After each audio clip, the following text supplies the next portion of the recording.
नमस्कार, मैं सोनिका जियाल और आप देख रहे हैं नेशनल न्यूज मीडिया चैनल। चलिए आपको दिखाते हैं हर राज्य से जुड़ी सामाजिक, राजनीतिक और अपराध से जुड़ी खबरें।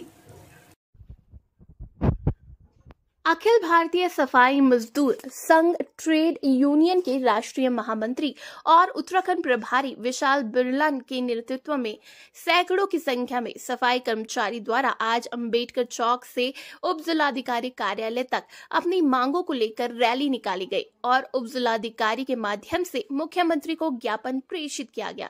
वहीं रैली नगर पालिका परिषद मसूरी पहुंची, जहां पर अधिशासी अधिकारी राजेश नैथानी को ज्ञापन देकर मांगे पूरी करने की बात कही गई। ज्ञापन में कहा गया कि सफाई कर्मचारी का शोषण होता जा रहा है, लेकिन सरकार और राज्य सरकार द्वारा इनके हित के लिए कोई कार्य नहीं किया जा रहा। इस अवसर पर अखिल भारतीय सफाई कर्मचारी संघ ट्रेड यूनियन के राष्ट्रीय महामंत्री विशाल बिरला ने कहा कि सफाई कर्मचारियों का शुरू से ही शोषण होता आया है।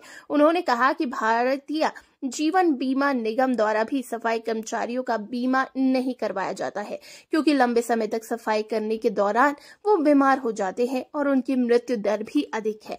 उन्होंने कहा कि सफाई कर्मचारियों के लिए आवास और स्वास्थ्य की सुविधा भी उपलब्ध नहीं है। यदि 1 जनवरी 2024 तक उनकी मांगों को नहीं माना गया तो मजबूरन उन्हें अनिश्चितकालीन हड़ताल के लिए बाध्य होना पड़ेगा। इस अवसर पर अधिशासी अधिकारी राजेश नैथानी ने कहा कि सफाई कर्मचारी का एक प्रतिनिधि मंडल आज उनसे मिला और उन्हें ज्ञापन दिया। उन्होंने कहा कि उनकी मांगों को शासन को भेज दिया गया है और जल्द ही उनकी मांगों को पूरा भी कर दिया जाएगा। मैं अखिल भारतीय सफाई मजदूर संघ ट्रेड यूनियन का राष्ट्रीय महामंत्री और उत्तराखंड प्रदेश का प्रभारी हूँ। अच्छा, आपने यहाँ पे एक ज्ञापन दिया है, क्या कुछ मांगे हैं आपकी? हमारी मांगे हैं, जो सफाई कर्मचारी उत्तराखंड राज्य में 22-23 वर्षों से गुलामों की तरह, दास प्रथा की तरह कार्य कर रहे हैं, इनको ठेकेदारी, समिति, नाला गैंग, रात्रि गैंग, दैनिक मजदूर और मास्टर रोल कर्मचारी के रूप में अनेकों व्यवस्थाओं के तहत इनका शोषण किया जाता है, वो समाप्त हो, इनका नियमितीकरण हो। इन लोगों को प्रमोशन नहीं मिलता है, वो प्रमोशन मिले।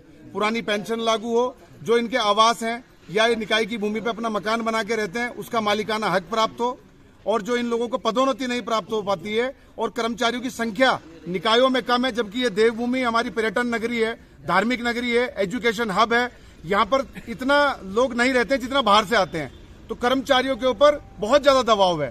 पहले ये आंकड़े थे कि 10,000 पे 50 कर्मचारी रखे जाते थे, अब 10,000 पे 20 कर्मचारी रखे जाते हैं।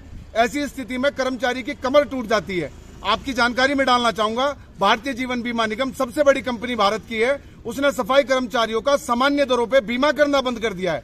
उनका कहना है अगर 3 से 4 गुना ज्यादा प्रीमियम देंगे तब हम इनका बीमा करेंगे, क्योंकि इनकी मृत्यु दर अधिक है। ये जल्दी इनके इंटरनल ऑर्गन सड़ जाते हैं, इनका लीवर खराब हो जाता है, इनका हार्ट फेल हो जाता है, किडनी इनकी खराब हो जाती है, तो इनकी मृत्यु जल्दी होती है। हम इन लोगों का क्लेम फाइल नहीं कर पाते हैं। 2014 से नगर निकाय के कर्मचारियों का, सफाई कर्मियों का बीमा बंद कर दिया गया है। ऐसी स्थिति में सरकार को संज्ञान लेना चाहिए, कर्मचारियों की संख्या बढ़ानी चाहिए और इन लोगों के एसओपी बने।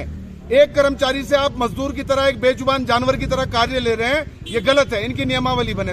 इनको कोर्ट भी फटकार लगा चुकी है, लेकिन ये तब भी नहीं बना रहे। आप आंदोलन की बात कर रहे हैं। यदि सरकार 1 जनवरी 2024 तक हमारी मांगों पर कार्यवाही नहीं करती है और जो doctor Lalit Mohan royal committee आपने बनाई थी सरकार यदि उस पर निर्णय नहीं लेती है तो हम अनिश्चितकालीन आंदोलन के लिए, हड़ताल के लिए, चक्का जाम के लिए, आत्मदाह के लिए और जो भी समर्पण सफाई कर्मचारियों का इस यज्ञ में होगा वो अपनी अपनी आहुति देंगे। इस बार अंतिम लड़ाई है। या तो सरकार कह दे कि उन्हें हमारी जरूरत नहीं है, हम इस देश के नहीं है, हमने यहाँ जन्म नहीं लिया है, हम एलियन है, इस पृथ्वी से हमारा संबंध नहीं है, या फिर हमें अधिकार हमें मिलने चाहिए। कहीं न कहीं जो कर्मचारी पूरे बिल्कुल भी नहीं रखती है, शोषण हद से ज्यादा है। आप देखिए, अभी कोई वीआईपी मूवमेंट हो जाए, 5 बजे निकल जाते हैं। इनके बच्चों को स्कूल कौन भेजेगा? नाश्ता कौन देगा? वेतन बहुत कम है। फैमिली के तीनों मेंबर जो बालिगें कमाने निकल जाते हैं। इसके बाद इन लोगों को कहा जाता है वीआईपी मूवमेंट है, रात के 10 बजे तक काम करना है, कोई ओवर टाइम नहीं है। ये बंधुआ मजदूर है। क्या हम गुलाम भारत में जी रहे हैं आज भी? तो ये शोषण जानबूझ के किया जा रहा है। अधिकारियों को ये तो चिंता है कि भाई हमारे अलाउंस कैसे मिले, हमारे बच्चों की शिक्षा कैसे चले, हमें एयर टैरिफ कैसे मिले, हम जहाजों में बड़ी गाड़ियां कैसे हमें मिले। पर सफाई कर्मचारी के नीचे अगर साइकिल भी आ जाए, उसे अगर झाड़ू का भत्ता भी दे दिया जाए तो उसमें भी परेशानी है। शोषण तो ये जानबूझ के किया जा रहा है।